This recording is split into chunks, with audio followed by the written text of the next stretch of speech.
Coming up on Fulton Today, Fulton's elections team provides a full status report about the county's use of the state's new voting machines. We'll share the details. The Sheriff's Office's annual initiative returns to help those in need receive the simple items many of us take for granted. And Fulton commissioners honor the memory of their late colleague by renaming a county library. That and much more starts right now on Fulton Today.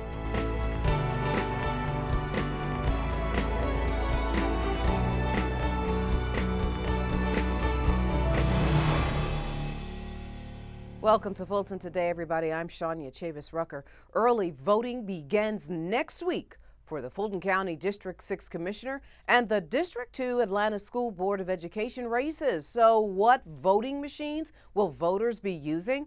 And what machines will be in play in time for the 2020 presidential race? Well, joining us now to talk to us all about this is the Registration and Elections Director, Mr. Richard Barron. We call him Rick. Rick, welcome back to Fulton Today. Hi, Shania. Thanks for having me. Well, Rick, we understand that Georgia officials settled on the new voting machines, but that won't be the ones voters use next week. But I understand during your August Board of Registration and Elections meeting, you gave the board a status report about the new statewide voting system. Tell us what you shared. Georgia has purchased a new voting system. It is from Dominion Voting Systems. It will be a ballot marking device, which is similar to what we have now, the direct record electronic touchscreens. But what this new system does is it produces a paper ballot after the voter votes, so that voter can verify their vote on that paper, and then they'll take it over to a scanner, an optical scan machine, and scan it in, and then their vote will be tallied right then and there in the precinct. We also will have a new poll book for voter check-in. We are also going to have a new way to count absentee ballots when we get those in, and that should make the process quicker. Georgia only allows absentee ballots to be opened on election day starting at 7 a.m. Most other states can do it before that, so we're hoping that we get a high-speed scanner versus what we've had in the past, which is a single precinct scanner where we have to feed them in one by one. And when you have 30,000 ballots, it can take a lot of time when you're doing it one by one. So this new system will enable us to get one of a couple different types of high-speed scanners as well. And we're really looking forward to implementing this. And so when exactly do you expect to get the new machines in and then begin that training process? Well, Shania, we're looking forward to the end of August because we will probably get some sort of sampling of the equipment so that we can start putting our hands on it and learn about it, have the project manager from the vendor, Dominion, come in and start to train our staff. We can get our voter education team up to speed on that. So by the end of August, we should have something in place.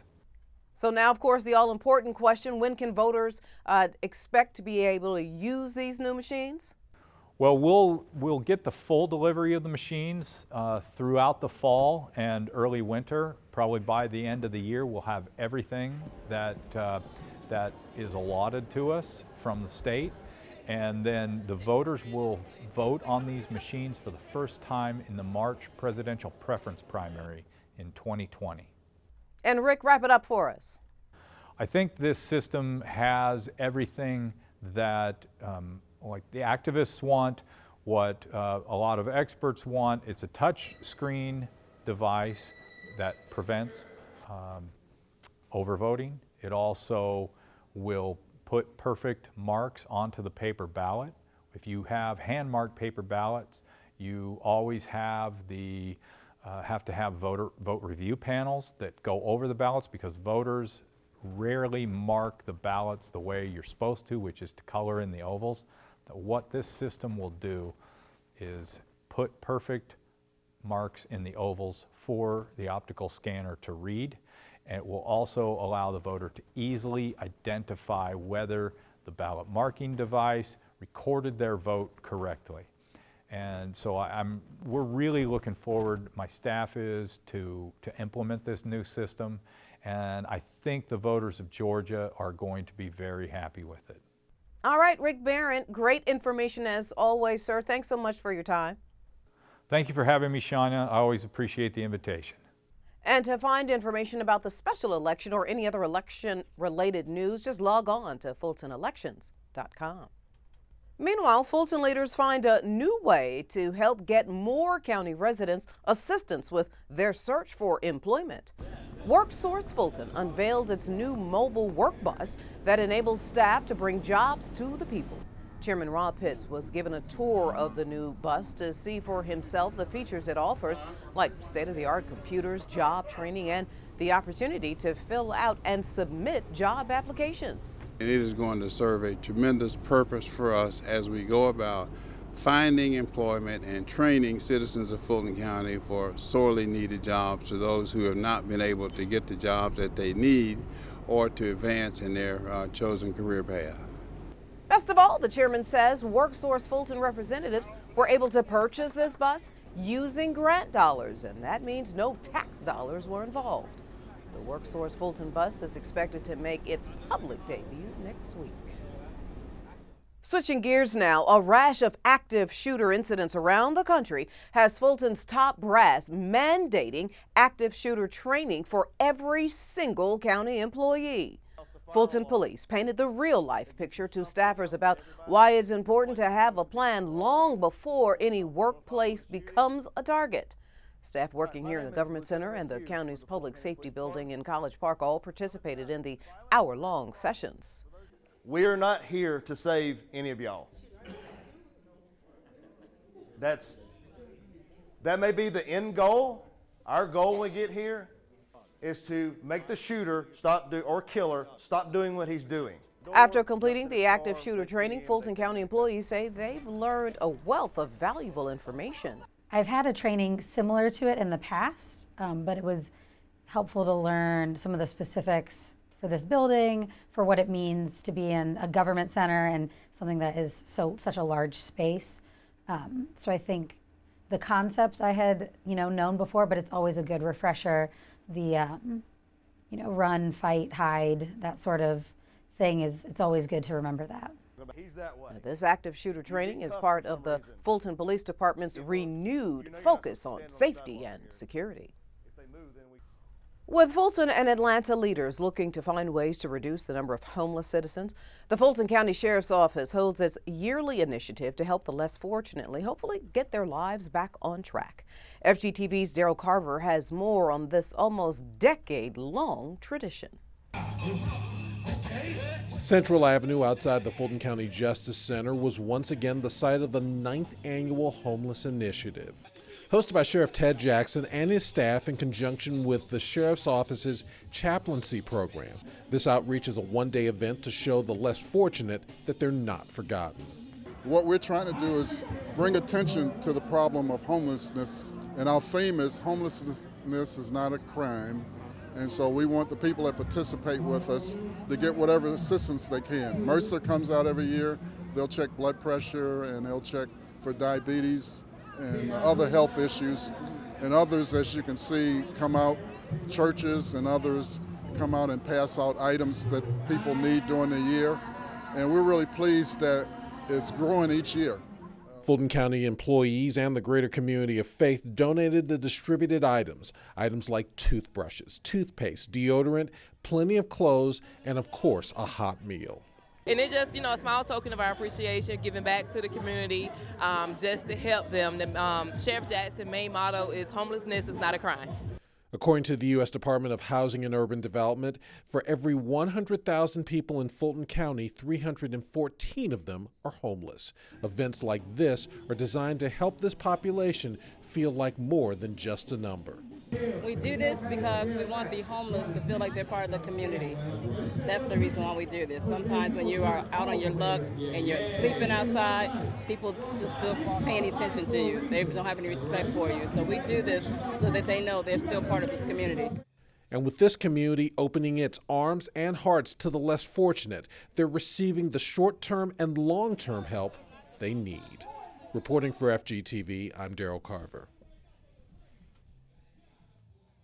Thank you very much, Daryl. An update now on a story that we shared with you. The Clerk of Superior and Magistrate Courts helps local children start their school year off right. The clerk's 4th annual Back to School Give Back with a Backpack supply drive yielded in the collection of, get this, over 400 book bags. Despite donations still coming in, all of the backpacks will be delivered to youth foundations, camps, and community outreach organizations. There's nothing more than being prepared and being prepared for the school year that lies ahead. So whatever we can do to assist our youth in becoming better versions of themselves, that's what we do. The donated backpacks were filled with school supplies like pencils and paper and notebooks and, of course, markers. The Back to School drive encourages county citizens and employees to donate backpacks and school supplies. Now, if you still would like to donate or if you know of someone in need, just contact Nicholas Cotton directly. And still to come, what these kids and the Tuskegee Airmen legacy have in common. It's a part of our district by district coverage next.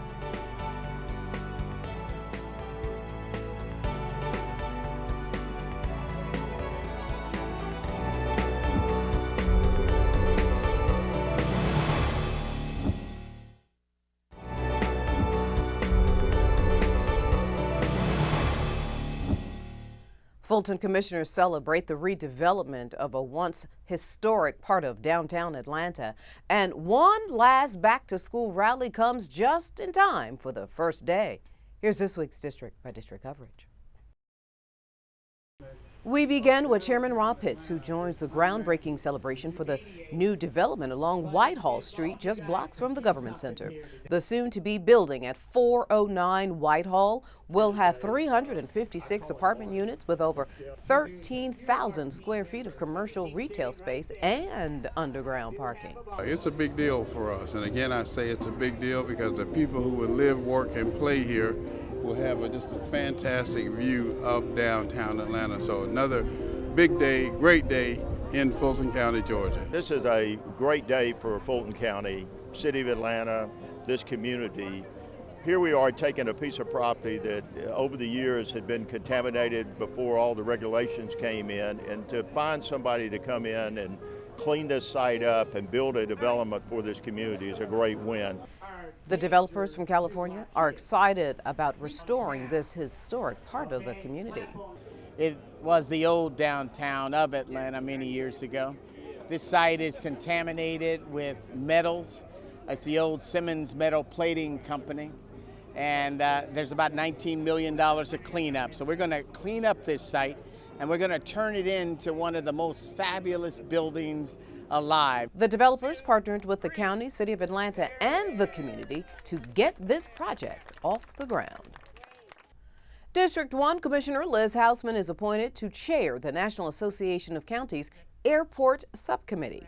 The North Fulton representative and fellow committee members are responsible for NACO policy on all matters pertaining to federal transportation legislation, funding, and regulation, and its impacts on county government.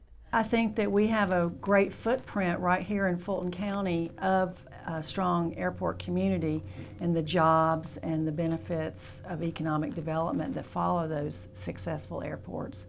So I'm looking forward to working with my colleagues from throughout the country about the importance of airports, supporting them from a safety aspect as well as economic development. Prior to serving on the Airport Subcommittee, Commissioner Hausman was on NACO's Transportation Committee for 2 years, but had primarily served in the area of transit. Fulton Commissioner Natalie Hall helps to celebrate the new building for the Tuskegee Airmen Global Academy located in District 4. It is outstanding. The school has everything that the students need. It will literally connect this community and the parents and provide the education that these students need today. The pre-K through 5th grade Learning Academy is in a state-of-the-art facility. Educators are thankful for the partnership with Fulton County government. Well, we're excited to work with Fulton County. They're providing all types of services through WIC, through the Fulton County Health Department, as well as providing immunizations for our children so that they can be healthy to start the school year. The Atlanta chapter of the Tuskegee Airmen have also partnered with the school to help their students succeed. We've been kind of involved with this school even at their previous location. Our chapter has. We've adopted this as one of our schools that we work with very closely. And we're just excited for them for the kids and the faculty and the staff and the parents to have such a great facility. The old building was really nice. It wasn't bad, but when you come over here and see this new state-of-the-art facility, it just blows you away, or at least that does for me. I think it's going to be fantastic for the children, and like you said, the teachers. Their attitude toward coming to work has got to be changed as a result of this building. The Tuskegee Airmen Global Academy is located at 1654 South Alvarado Terrace in southwest Atlanta. And speaking of back to school in District 5, it was all hands on deck to get students ready for class in East Point.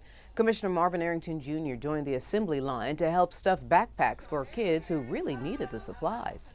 I'm very excited to be here today at the East Point Housing Authority, working with City of East Point officials, state representatives, and others to make sure that our students in East Point get their school year started off right.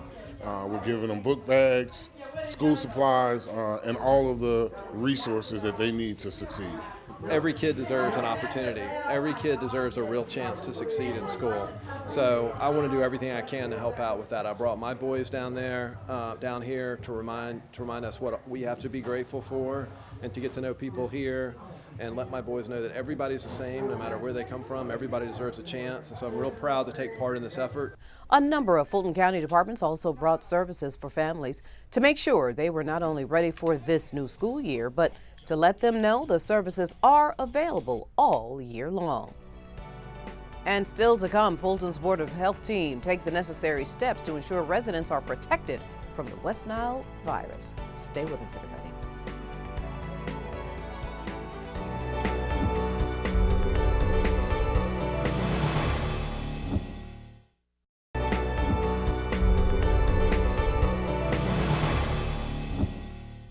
The Fulton County Medical Examiner issues a stern warning to riders of e-scooters following the findings of autopsies done on those who've lost their lives. FGTV's Melissa Lewis has the story. For Fulton's chief medical examiner, one too many cases involving an e-scooter death have crossed her desk. I figure people might get hurt. It's like riding a skateboard and, or a bicycle and crashing that way. But people dying from this did not cross my mind until that first death did come, and we have to do something about it.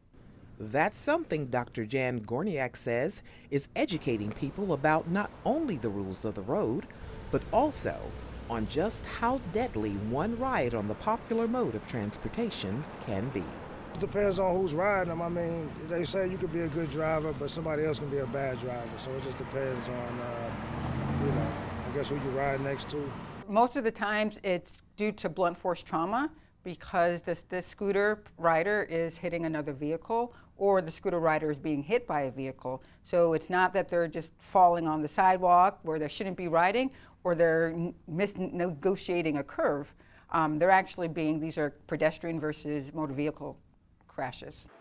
The City of Atlanta mayor banned the nighttime use of rented electric scooters and electric bikes between the hours of 9 p.m. and 4 a.m. The move came following the third death in Atlanta, and then came a fourth death in the Fulton County city of East Point. One thing that I think is lacking is enforcement of the rules. So if I can work with law enforcement just to make sure that the rules are enforced. The rules are there for a reason, to keep people safe, but if they're not enforced, then people are going to lose their lives. So for now, the forensic pathology specialist says she'll initiate her own public safety campaign with county colleagues, with the hope of not seeing even more cases inside the Fulton County Medical Examiner's headquarters. Reporting for FGTV, I'm Melissa Lewis. Thank you, Melissa. Fulton's Environmental Health Services officials send the reminders out about the West Nile virus following positive activity in the county. Health workers have already put chemicals in 8,700 water basins and on top of manholes with pooling water. The measure is to kill mosquito larvae in an effort to prevent West Nile. This year we upped the catch basin treatments, so we're actually going to monitor and treat 13,500 catch basins as opposed to last year, which was about 12,700. With the West Nile, a lot of people will not even have the symptoms, so they might not realize that they're even sick. But if you do have just some symptoms, they're like very similar to a fever. You'll have body aches, joint aches, you can even vomit. So if you find yourself with those symptoms and you believe you've been bit by a mosquito, please inform your medical provider when you go there that you think you might have West Nile virus. Deputy Jones is reminding people to pour out any standing water around your home. He's also recommending that you spray repellent with DEET when you are outside. And then wear long sleeves and pants from dusk through dawn when many mosquitoes are most active. And folks getting ready for the Alpharetta Mayor's Corporate Challenge take advantage of the library system's pop-up wellness fund. The Fulton County employees signed up for the 5K walk and first got some inspiration and some tips to stay healthy during the event. So I'm really excited, and I'm glad Fulton County gave me the opportunity to continue staying healthy and strong. Well, actually, it's the first 5K race for us for the Alpharetta Mayor's Corporate Challenge. So we're really excited about that. We're going to have a team tent for all of our participants, and there's going to be an expo area there as well. So definitely come on by on August 22nd. The race starts at 7 and all the fun begins at 5 o'clock. Participants had a chance to win their own Fitbit devices to keep up with their time and monitor their health. Various Fulton County departments encourage healthy living and activities for employees in an effort to keep down health care costs, which leaves more funding available for county services and programs. And up next on Fulton Today, one library reopens after months of renovations while another receives a new name that honors a late commissioner. Stay with us, everybody.